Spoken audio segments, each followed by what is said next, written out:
Hello বন্ধুরা, good morning.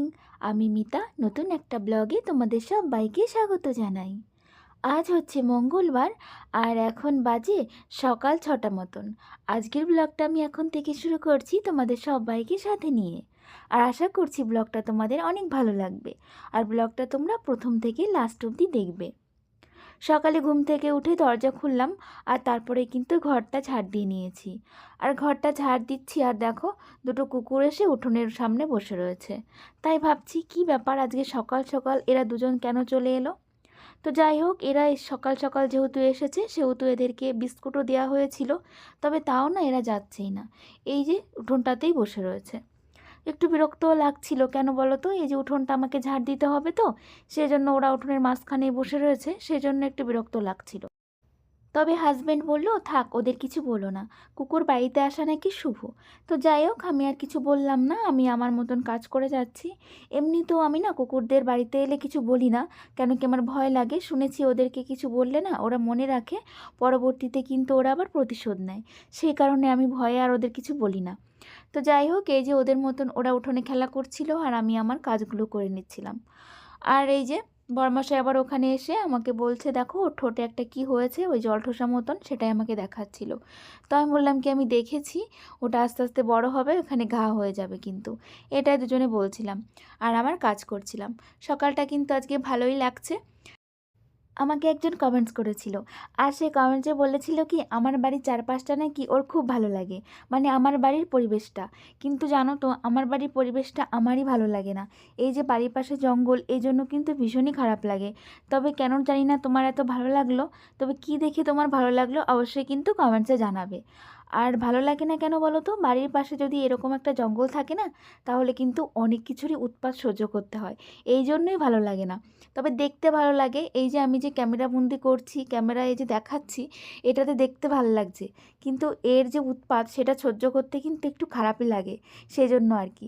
তবে তুমি কিন্তু অবশ্যই জানাবে যে আমার বাড়ির পরিবেশটা কেন তোমার ভালো লাগছে, মানে কোন জিনিসটা তোমার ভালো লাগছে সেটা কিন্তু অবশ্যই করেই জানাবে। ওই দিকটা ঝাড় দিয়ে নিলাম, এবারে যে রাস্তার দিকটাও ঝাড় দিয়ে নেব। উঠোনটা কিন্তু অনেকটাই বড়, ঝাড় দিতে না সকালে আমার অনেকটাই টাইম লেগে যায়, এই জন্য আরও সকালের কাজবাজ করতে আমার বেশি টাইম লাগে।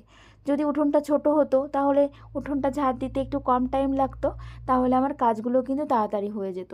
বড় একটা উঠোন থাকলে যে কী ঝামেলা হয়, যাদের বড় উঠোন আছে তারাই জানে গো। সকালে যে ঝাড় দিতে অনেকটা টাইম কিন্তু ওয়েস্ট হয়ে যায়। তবে এই উঠোনের কিন্তু কোনো প্রয়োজন নেই, কাদের প্রয়োজন আছে জানো তো, যাদের ফসল হয় তাদের প্রয়োজন আছে, কিন্তু আমাদের তেমন কোনো প্রয়োজন হয় না, ছোট উঠোন থাকলেই কিন্তু হয়ে যায়।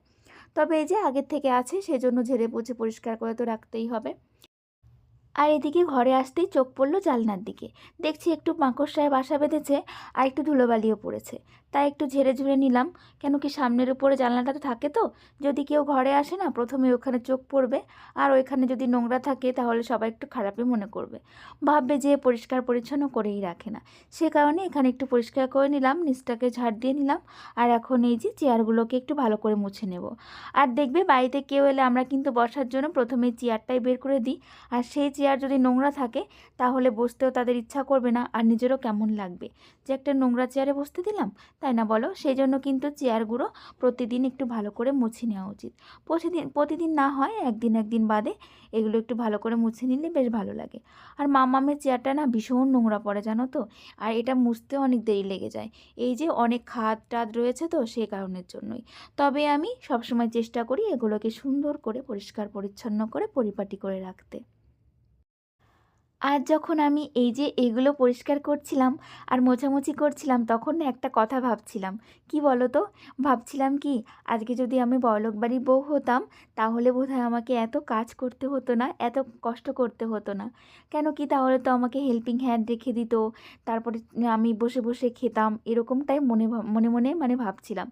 তারপরে আবার ভাবলাম, কি যে ভাবছি আমি, বড়লোক বলে বাড়ির বউ হলেই তো আর সুখী হওয়া যায় না। সুখী হতে গেলে এই কুঁড়ে ঘরটাই যথেষ্ট। তো এই কুঁড়ে ঘরে আমি অনেকটা সুখী আছি, কাজ করছি, কষ্ট হচ্ছে তো কী আছে, মনের কষ্টতে নেই, দুঃখ তো নেই। আমি তো আনন্দেই কাজ করছি, আমার সংসারে আনন্দে, মানে নিজের ইচ্ছা মতন কাজ করছি। আমার তো কেউ বাধা ধরা নেই যে আমাকে করতেই হবে। আমি যদি মনে করি যে আমি করব না, তাহলে কিন্তু আমাকে দুটো কথা কেউ বলবে না। তবে যদি আমি বড়লোক বাড়ির বউ হতাম আর বসে খেতাম, তাতে করেও কিন্তু আমাকে কথা শুনতে হতো, মানে কথা শোনানোর লোক থাকতো। তো এখানে কিন্তু আমাকে কথা শোনানোর কেউ নেই। আমি যদি একটু বসেও থাকি, ঘুমিয়েও নিই, তবুও কিন্তু কেউ বলবে না কেন আমি বসে রয়েছি, কেন আমি শুয়ে রয়েছি। এইসব ভাবছিলাম জানো। তো তোমাদের কাছে আমি ছেড়ে দিলাম, আমি কি বড়লোক বাড়ির বউ হলেই বেশি সুখী হতাম, নাকি এই যে কুঁড়ে ঘরে আমি আমার সুন্দর একটা সংসার পেতেছি, এখানে আমি সুখী রয়েছি? তোমরাই বলো তো, কোনটায় আমি বেশি সুখী হতাম? তোমরা আমাকে প্লিজ কমেন্টে জানাবে। তো যাই হোক, সত্যি কথা, তোমাদের আজকে যে কী বলছি আমি নিজেই জানি না। তো যাই হোক, ওদিকে তো চেয়ারগুলো পরিষ্কার করে নিয়েছিলাম আর সকালের কাজকর্ম সমস্ত কমপ্লিট করে নিয়েছি। তারপরে এই যে বাসি নাইটিটা ছেড়ে তারপরে কিন্তু আমি রান্নাঘরে চলে এসেছি। আর রান্নাঘরে এসে রান্নাঘরটা একটু টুকটাক করে মুছে নিলাম। এমনিতেই রাত্রেবেলা কিন্তু আমি সুন্দর করে পরিষ্কার করেই রাখি রান্নাঘর। তবুও সকালবেলা একটু গ্যাসটা না মুছলে, টেবিলটা না মুছলে না ভালো লাগে না। তাই এই যে গ্যাসটা মুছে নিলাম, টেবিলটা মুছে নিলাম, আর এইদিকে ইন্ডাকশানটাও সুন্দর করে মুছে নিলাম। রান্নাঘরটা কিন্তু আমি রাতের বেলায় ভালো করে পরিষ্কার পরিচ্ছন্ন করেই রাখি। তবে সকালবেলা আর একটুখানি মুছে না নিলে একটু ভালো লাগে না। কেন, এখানে রান্না বান্না করতে হবে, আর রাতে এখানে কি হেঁটে হেঁটে চলেছে, কি ঘুরেছে আমি তো আর দেখতে পাইনি। তো সেই কারণে আর একটু করে ভালো করে মুছে নিই। আর এই যে সকালে দেখো, আমি কিন্তু বাসনপত্রগুলো মেজে এই যে গামলাটায় জল ঝরা দিতে রেখে দিয়েছিলাম। এখন এগুলো জায়গায় সুন্দর করে গুছিয়ে রেখে দেবো। পরিষ্কার পরিচ্ছন্ন করে কাজ করলে, গুছিয়ে কাজ করলে দেখতেও ভালো লাগে আর নিজের কাছেও ভালো লাগে, আর সবার কাছে কিন্তু প্রশংসাও পাওয়া যায়। তো এই জন্যই না সবসময় চেষ্টা করি পরিষ্কার পরিচ্ছন্নভাবে থাকার আর পরিষ্কার পরিচ্ছন্ন করে কাজ করার। আর তোমরা দেখতেই পাও, আমি কিন্তু ভাঙা ঘর হলেও আমি কিন্তু সুন্দর করে সবসময় গুছিয়ে রাখি। আজকে না রান্নাটা সকাল সকালে করব, কেন কি হাজবেন্ড না একটু বেরোবে। কোথায় যাবে বলো তো? যাবে হচ্ছে বাবাকে আজকে ডাক্তার দেখাতে যাওয়ার কথা, তো সেখানেই যাবে। তাই এই যে সকাল সকালে কিন্তু আমাকে রান্নাটা বসাতে হবে। তাই তাড়াতাড়ি সকালে সমস্ত কাজকর্ম করে আমি রান্নাটা বসিয়ে দিচ্ছি। তবে তেমন কিছু করব না, ওই কটা ভাত করব, সিম সিদ্ধ দেবো ভাতে, আর একটু আলু ভাজা করব। আর ওই যে বললাম, মাম্মাম মানে কিছু একটা ভাজা না হলে এখন খেতেই যায় না। সত্যি গো, মাম্মাম ভীষণ খাওয়া নিয়ে প্রবলেম করছে। তাই একটু আলু ভাজা করব, দেখি আলু ভাজা দিয়ে যদি ওকে খাওয়ানো যায়। আর ওর জন্য করব, তাই আমাদের জন্য একটু বেশি করে করে নেব। তাহলে আর আলুটা আমাকে সিদ্ধ দিতে হবে না। আর এখানে ভাতটা বসিয়ে দিয়ে আমি কিন্তু মানি প্ল্যান্ট গাছটা নিচে নামিয়ে রাখলাম। কেন বলো তো? এইখানে যদি এই যে তাপটার গায়ে লাগে না, তাহলে গাছটা একটু খারাপ হয়ে যাবে। তাই আমি যখন ইন্ডাকশনটা চালাই তখন কিন্তু ওটাকে নামিয়ে রাখি, তাতে করে আমার গাছটা ভালো থাকবে। আর এই যে বললাম আলু ভাজা করব, আলু ভাজাটাও বসিয়ে দিলাম। ডলি বুনু বলেছ, দিভাই তুমি খুব ভালো। না গো বুনু, তুমি ভালো বলেই আমাকে তোমার ভালো মনে হয়। তুমি যদি খারাপ হতে না, তাহলে আমাকেও তোমার খারাপ মনে হতো। তুমি খুব ভালো, সেই জন্য আমাকেও তোমার ভালো মনে হয়। আর এটাও বলেছ আমার কাজকর্মগুলো খুব সুন্দর পরিপাটি। হ্যাঁ গো, এটা তোমরা অনেকেই বলো, তবে তোমরাই বলতে পারবে যে কতটা পরিপাটি। সকালে খাওয়া দাওয়ার পরে এই যে হাজবেন্ড বেরিয়ে গেল, এখন আবার আমি আমার কাজকর্মে লেগে পড়ব। সকালে যখন ভাত রান্না করলাম, তখন না চাল ধোয়া জলটা আমি রেখে দিয়েছিলাম, এই যে গাছে দেবো বলে। তো আমি মাঝে মধ্যে এরকম চাল ধোয়া জলটা এই যে গাছের গোড়ায় দিয়ে দিই। এগুলোতে প্রতিদিন তো জল দিতে হয় না, তো মাঝে মাঝে যখন দেখি গাছের গোড়াটা শুকিয়ে গেছে, সেই দিনই আমি কিন্তু চাল ধোয়া জলটা রেখে দিই, আর তারপরে এইভাবে গাছের গোড়াগুলোতে দিয়ে দিই। চাল ধোয়া জলটা যদি গাছের গোড়ায় দেওয়া যায়, তাহলে কিন্তু গাছটা ভালো হয়। এটা কিন্তু সবাই জানে। তো আমিও সেটাই করি, চাল ধোয়া, ডাল ধোয়া জল এগুলো কিন্তু আমি গাছের গোড়ায় দিয়ে দিই। মানসুরা বুনু, তুমি বলেছো দিভাই আমার নামটা তোমার ব্লগে নিও। এই তো বুনু, তোমার নামটা কিন্তু আমি নিয়ে নিয়েছি। আর তুমি তার সঙ্গে এটাও জিজ্ঞাসা করেছো যে আমাদের এখানে শীত কেমন পড়েছে। তোমাদের ওখানে নাকি অনেক শীত পড়েছে। হ্যাঁ গো, আমাদের এখানেও ভীষণ শীত পড়েছে গো। বাইরে তো বেরোনোই যায় না সন্ধ্যার পরে, এতটা শীত। তবে জানি না আমারই শুধু শীত লাগে নাকি সত্যি সত্যি এত শীত পড়েছে। আমার প্রচুর পরিমাণে বাইরে গেলে ঠান্ডা লাগে, সেই জন্য আমি কিন্তু সন্ধ্যার পরে বাইরে বেরোতেই চাই না, এমনকি বিকালের পরেই আর বাইরে বেরোই না গো। সেই যে ঘরে ঢুকি, ঘরের মধ্যেই থাকি। এই যে শীত পড়াতে না আমার মানি প্ল্যান্ট গাছগুলো না কেমন একটা হয়ে যাচ্ছে। তোমাদের গাছগুলো কি একটু খারাপ খারাপ হয়ে যাচ্ছে গো? তবে আমার মনে হচ্ছিল গরমের সময় এগুলো একটু ভালো ছিল। এখন না পাতাগুলো কেমন একটা হলদেটে হয়ে যাচ্ছে আর মরে মরে যাচ্ছে। তবে পাতাগুলো যেটা হলদেটে হয়ে যাচ্ছে সেটা কিন্তু আমি ছিঁড়ে ফেলে দিচ্ছি, না হলে আবার নাকি মানে ওই পাতার জন্য আরও পাতাগুলো নষ্ট হয়ে যায়। তো এদিকে দেখো আমি এখন জামা কাপড়গুলো কেচে দিলাম। তবে আজকে বেশি জামা কাপড় ছিল না, আমার দু একটা নাইটি ছিল আর মামামের একটা দুটো প্যান্ট ছিল। শীতের সময় কাচাকাচিতে এমনি খুব কষ্ট হয়ে যায় গো। যেদিন দেখি একটু কম কাচাকাচি সেদিন না ভালো লাগে। তবে কি বলো তো, বেড কাভারটা তোলা রয়েছে, সেটা আর আজকে কাচলাম না, ভালো লাগলো না। হাজব্যান্ড বাড়িতে নেই তো, সেই জন্য একটু কাজের চাপটা বেশিই থাকে হাজব্যান্ড বাড়িতে না থাকলে। তো সেই জন্য আর বেড কাভারটা আজকে কাচলাম না, ভাবলাম যে অন্য একদিন কেচে দেবো, ওটার তো আর প্রয়োজন লাগবে না। তো এই যে এখন শুধু আমার ডেইলি যে আমরা ইউজ করি সেই সমস্ত জামা কাপড়গুলো একটু কেচে দিয়েছিলাম, সেগুলো নেড়ে দিলাম। আর কদিন ধরেই না সকাল সকাল রোদটা উঠে যাচ্ছে, সেজন্য ভীষণ ভালো লাগছে। আর যেদিন দেখবে সকালে রোদ না ওঠে সেদিন কিন্তু ভীষণই খারাপ লাগে। রোদ ঝলমল করলে জানো তো শীতের দিনে খুব সুন্দর লাগে, আমার তো ভীষণই ভালো লাগে। আর এই যে এখন কিন্তু আমি স্নান করে চলে এসেছি, আর আমি স্নান করার আগে কিন্তু মাম্মামকে স্নান করিয়ে খাইয়ে দিয়েছি। তবে মাম্মাম কিন্তু আজকে ঘুমায়নি, কেন কি ও সকালে অনেকটা বেলা করে উঠেছিল, সে কারণে আজকে আর দুপুরে এখনও ঘুমায়নি। তো ও একটু খেলা করছে, আর সেই সুযোগে আমি এখন পুজোটা দিয়ে নেব, তারপরে তো আবার দুপুরে রান্নাবান্না রয়েছে।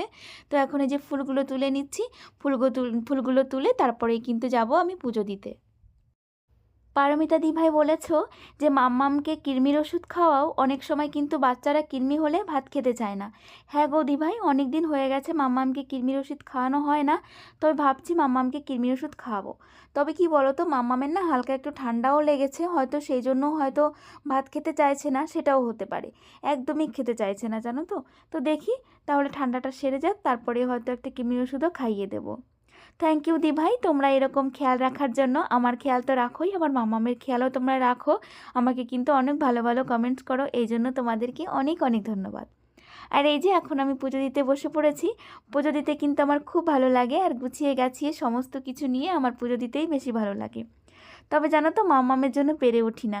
তোমাদের যাদের ছোট বাচ্চা আছে তারা তো জানোই যে ছোট বাচ্চারা থাকলে বাড়িতে একার সংসারে কতটা কষ্ট হয়। আর এই যে সমস্ত কিছু কিন্তু গুছিয়ে গাছিয়ে করাও যায় না। মাঝখানে জানো তো একবার আমি পুজো দেওয়া বন্ধ করে দিয়েছিলাম, মাম্মাম যখন আরও ছোট ছিল তখন। মানে আমি করে উঠতে পারতাম না, মাম্মামকে নিয়ে ভীষণই প্রবলেম হতো। তারপরে আবার ভাবলাম এরকম করাটা ঠিক নয়, যতই কষ্ট হোক আমাকে কিন্তু ঠাকুর পুজোটা দিতেই হবে। তারপরে এই যে এখন আমি কিন্তু আবার রেগুলার ঠাকুর পুজো দিই এবং সুন্দর করে গুছিয়ে গাছিয়েই দিই। তবে এখন মাম্মাম একটু বড় হয়েছে, একটু বিরক্ত করা কমে গেছে, সেই জন্যই কিন্তু আমি সমস্তটা আবার সামলাতে পারছি। আর এই দেখো মাম্মামের কথা বলছি আর বলতে বলতে আমার মাম্মাম হাজির, দেখেছো? পুজো দিতে বসলেই ও কি করে বুঝতে পারে আমি বুঝি না, ঠিক চলে আসবে গন্ধে গন্ধে। আর এই যে আমার কোলে বসে পড়েছে। জানো তো এক একদিন বিরক্ত হয়ে যাই, কেন কীরকম কোলে করে নিয়ে না পুজো দেওয়া যায় না। তো কি করব, বাচ্চা মানুষ বলো, এক একদিন বিরক্ত হয়ে আবার এক একদিন কোলে নিয়ে আদর করেও কিন্তু পুজোটা করে ফেলি। মাঝে মাঝে কিন্তু ও আমার পাশে বসেও পড়ে। তো আজকে আর বসলো না, ও আমার কোলে আসবে। আবার কোলে থেকে আবার উঠেও গেল, এখন ওইদিকে গেল দুষ্টুমি করতে। দেবযানী বলেছ জয়েন্ট ফ্যামিলিতে থাকতে গেলে নিজের ইচ্ছা মতন কোনো কিছু করা যায় না, আর নিজের ইচ্ছা চাইলেও কোনো কিছু মানে খেতেও ইচ্ছা করে না, একার জন্য কোনো কিছু করতেও ইচ্ছা করে না। হ্যাঁ, এটা তুমি ঠিকই বলেছো যে একার জন্য কোনো কিছু করতে ইচ্ছা করে না, বা জয়েন্ট ফ্যামিলিতে থাকতে গেলে মানে নিজের ইচ্ছায় কিছু করাও যায় না।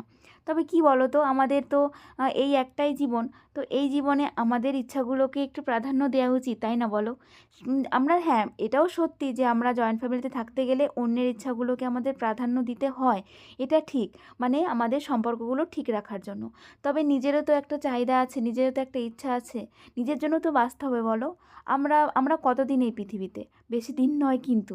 তবে আমাদের ইচ্ছাগুলো প্রাধান্য দেওয়া উচিত, তাই বলছি এই সবার ইচ্ছার প্রাধান্য দেওয়া উচিত, তার সঙ্গে নিজেদেরও একটু ইচ্ছা পূরণ করা উচিত।